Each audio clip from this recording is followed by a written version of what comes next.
Hello, everyone. This is the Free American Press with your host, Alexander Horat. And today we're joined by my real estate broker and mother, Maria Horat.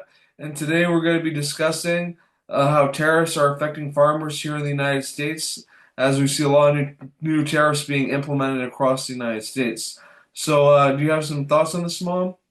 Yeah, it's definitely worth taking a look at this because there's definitely wealth transfer happening with these tariffs and with all these other economic policies. And we are in California, so let's start there. How are these tariffs affecting California farmers, Alex? Well, they're adversely affecting them because countries like China have put on tariffs on certain goods that California sells, like almonds and things like that. And we're also seeing other farmers across the United States, like soybeans. China is putting a high tariff, so making it so these farmers are hard to operate. And their exports in these other countries like China, which is a huge buyer of California food, and same with the rest of the United States. So we're seeing that unfold right now. Yeah, so China hasn't bought any soybeans from the United States this year. And historically, they have been the biggest purchaser of soybeans. And of course, this lack of demand has affected soybean farmers in particular the hardest.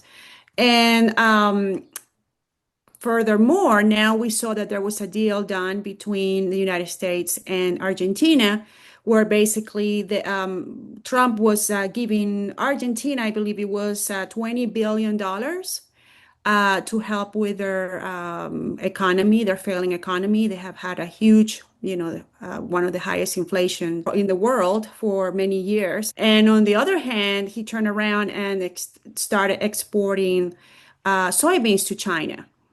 And so, meanwhile, our farmers here are struggling, and Trump is saying he's going to be announcing supposedly this week a bailout for the farmers, but in particular the farmers who have been hit the hardest, in particular the soybean farmers.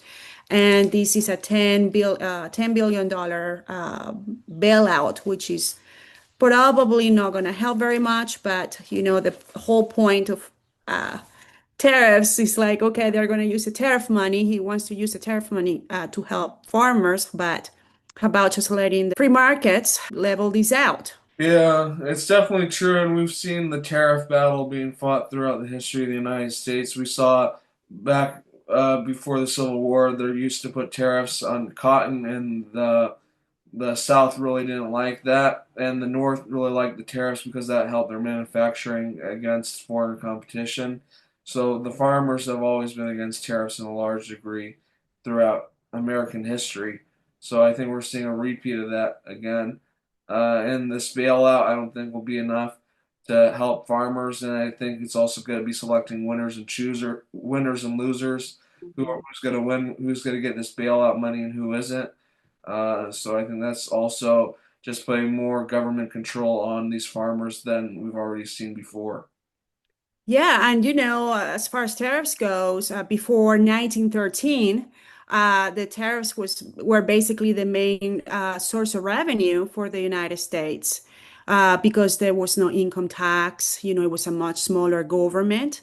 So when a country doesn't have as big of government as it does now, and doesn't have an income tax, of course, tariffs is going to be the main source of income. But now it's a different story. So basically, who is affecting, tariffs are affecting the consumer. It's not really affecting those countries as much as it is the consumer, but it is disrupting the whole global economy.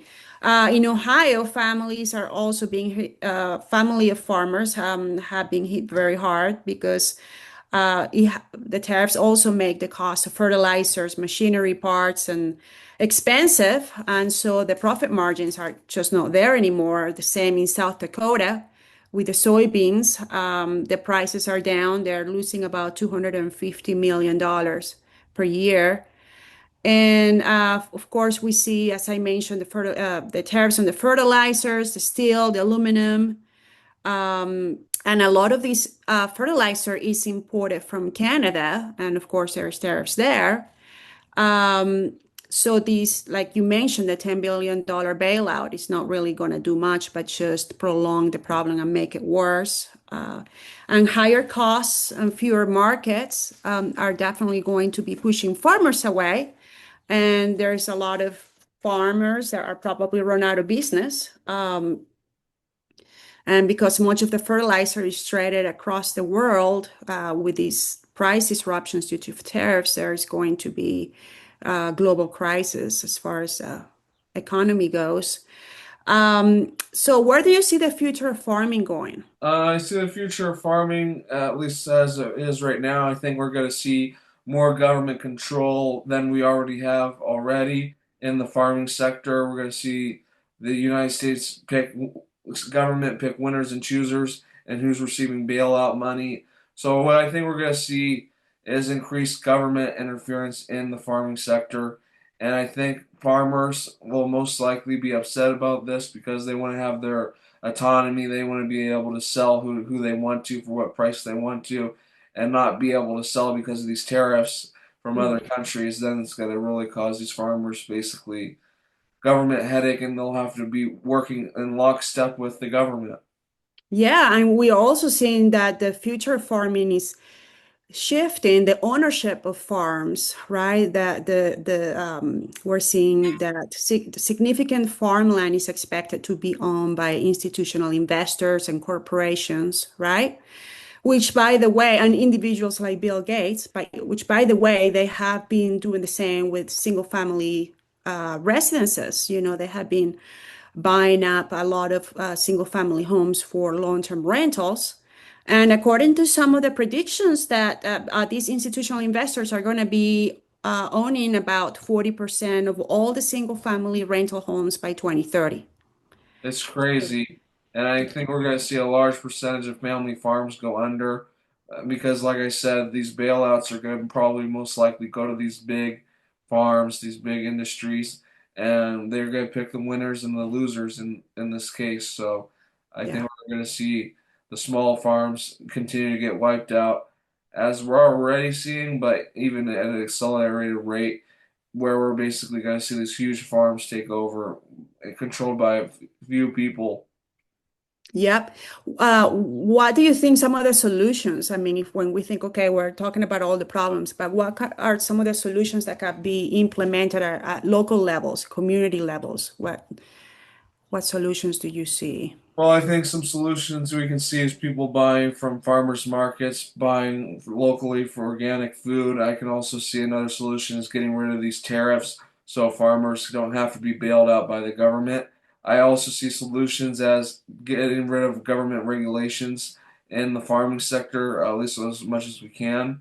And I think by doing that, the farmers will have a better, freer time of whether choosing their product to put it up to market than they have before. So I think we need to do that. The less government regulation, the better in any industry, but especially the farming industry.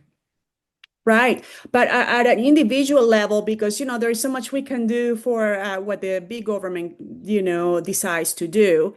A lot of people live in the cities, right? And so they can't necessarily grow their own crops. It's hard enough in the country to do it. But do you think we are going to be seeing a shift? I mean, we did see that during COVID, where a lot of people were just, going to the rural areas and the countryside.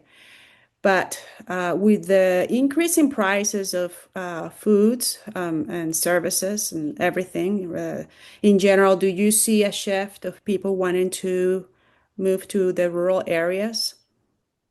We're seeing a shift, especially from cities. A lot of people who have remote work, who can work remotely, have been moving out of the cities into the rural areas and have been starting their own little farms and stuff. So I think that's been a good push. I don't know how much further we're going to see that. I don't know if they're going to continue to allow remote work as they have been.